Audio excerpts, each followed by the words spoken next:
sejahtera bagi kita semua. Perkenalkan, nama saya David Sianturi.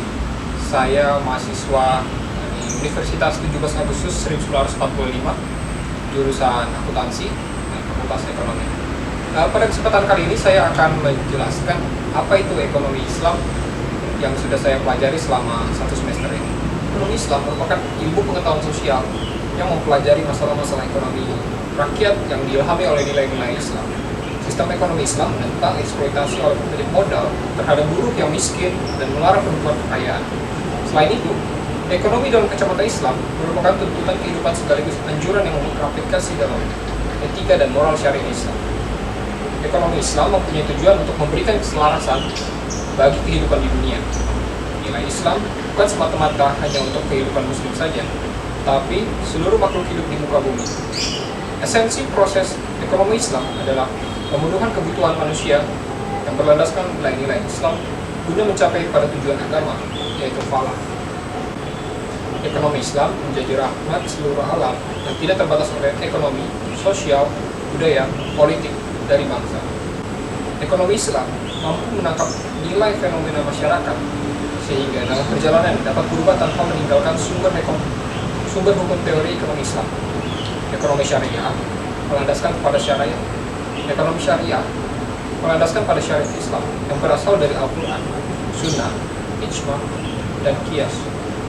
Hukum-hukum yang melandasi prosedur transaksi sepenuhnya untuk kemaslahatan masyarakat. Kesejahteraan masyarakat ini tidak diukur dalam aspek material saja, namun juga mempertimbangkan dampak sosial, mental, dan spiritual, serta dampaknya pada lingkungan.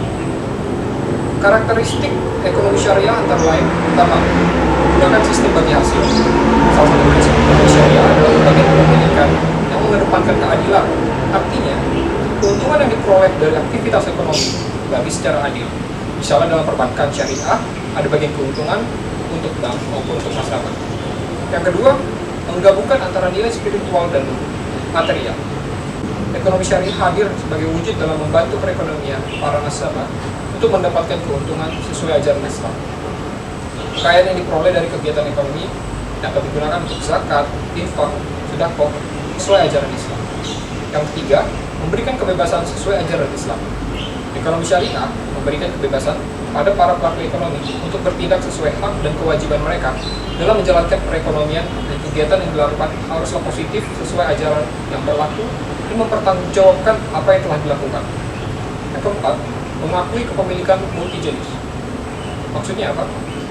Artinya adalah kepemilikan dana dan harta dalam perekonomian sejatinya hanyalah milik Allah, sehingga dalam menjalankan perekonomian sesuai dengan ajaran syariat Islam. Yang kelima, terikat akidah, syariah, serta moral. Semua kegiatan ekonomi didasarkan pada akidah, syariah, dan moral untuk menyeimbangkan perekonomian. Yang keenam, menjaga keseimbangan rohani dan jasmani. Tujuan perekonomian syariah bukan sekedar keuntungan fisik, namun diarahkan untuk mendapatkan keuntungan dan ketenangan batin di dalam hidup. Memberikan ruang pada negara dan pemerintah. Perekonomian syariah memberikan ruang kepada pemerintah dan negara untuk ikut campur tangan sebagai penengah apabila terjadi suatu permasalahan. Kemudian yang ke-8, melarang praktik riba. Salah satu bentuk riba adalah penambahan pembayaran oleh orang yang memiliki harta kepada orang yang meminjam hartanya karena pengunduran janji pembayaran oleh pinjaman dari waktu yang telah ditentukan. Dalam proses perekonomian syariah, praktik riba adalah hal yang dilarang. Kemudian saya akan menjelaskan terkait prinsip-prinsip ekonomi Islam.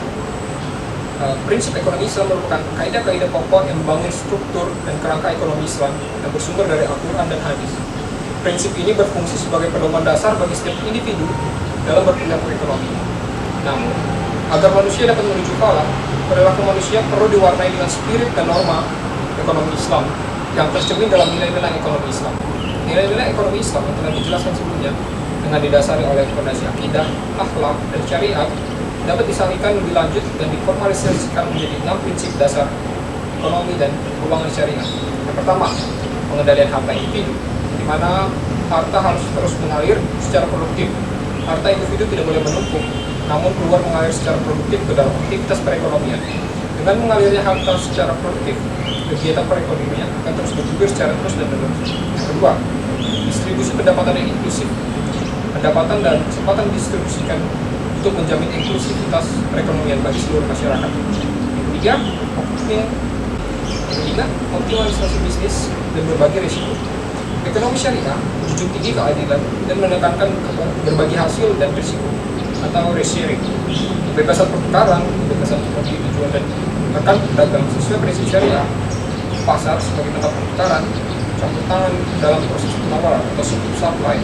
Tidak ada batasan area perdagangan. Pengungkapan kontrak transaksi dan kewenangan pihak otoritas dan penegak hukum untuk menjadi kepatuhan atas aturan maupun kontrak.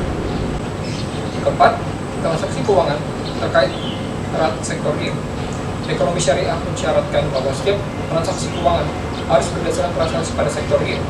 Menurut prinsip dasar ini, transaksi keuangan hanya terjadi jika ada transaksi sektor real yang perlu difasilitasi pada transaksi keuangan. Yang kelima, partisipasi sosial dan untuk kepentingan publik. Ekonomi Islam mendorong pihak yang memiliki harta untuk berpartisipasi membangun kepentingan bersama. Misalnya, mewakafkan tanah, membangun rumah sakit, membeli suku untuk membangun jembatan atau tol sebagainya. Dalam ekonomi Islam, mencapai tujuan sosial diupayakan secara maksimal dengan menafkahkan sebagian hartanya untuk kepentingan bersama. Dan yang terakhir, yang keenam, transaksi muamalah. Sejalan dengan nilai-nilai ekonomi Islam yang menjunjung tinggi keadilan serta kerjasama dan keseimbangan, hal lain yang saya ini adalah kegiatan ekonomi Islam, di mana di dalamnya ada terdapat kegiatan konsumsi, produksi, maupun distribusi. Nah, saya akan menjelaskan pandangan ekonomi Islam terkait hal ini. Pertama, pengertian konsumsi menurut Islam. Konsumsi menurut Islam adalah memenuhi kebutuhan baik jasmani maupun rohani sehingga mampu memaksimalkan fungsi kemanusiaannya sebagai hamba Allah untuk mendapatkan kesejahteraan atau kebahagiaan di dunia dan akhirat atau falah. Dalam melakukan konsumsi, maka perilaku konsumen harus perlu didasarkan pada syariat Islam. Dalam melakukan konsumsi, maka perilaku konsumen harus selalu didasarkan pada syariat Islam.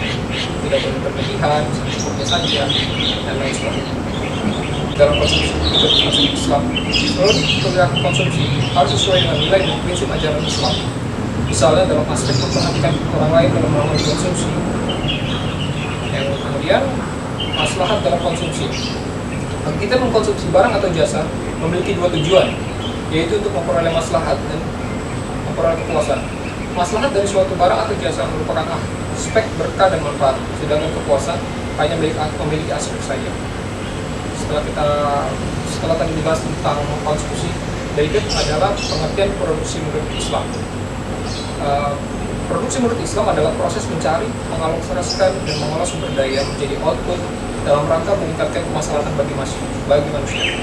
Oleh karena itu, produksi juga mencakup aspek penentuan tujuan, pemilihan input, termasuk proses produksi dan output. Tujuan produksi dalam Islam adalah mewujudkan kemaslahatan yang memaksimalkan dengan tujuan produksi dalam Islam adalah mewujudkan kemaslahatan yang maksimal dengan sumber daya yang tersedia, baik kemaslahatan itu merupakan yang diterima secara langsung atau tidak langsung oleh konsumen. Manfaat langsung bagi produsen yaitu mendapatkan laba dan maslahat.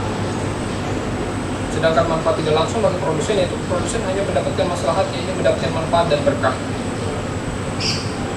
Baik, kemudian saya akan menjelaskan distribusi dalam ekonomi Islam. Distribusi dalam ekonomi Islam memiliki tujuan untuk menumbuhkan keadilan sosial. Selain itu, tujuan lain yang tidak kalah penting adalah kepatuhan syariah dan moralitas sebagai dampak dari tujuan masakin syariah dalam distribusi.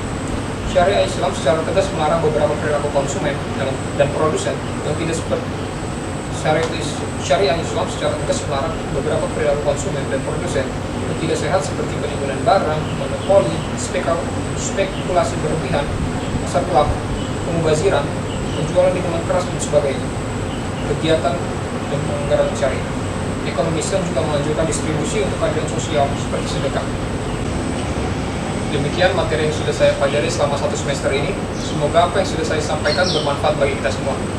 Salam, terima kasih.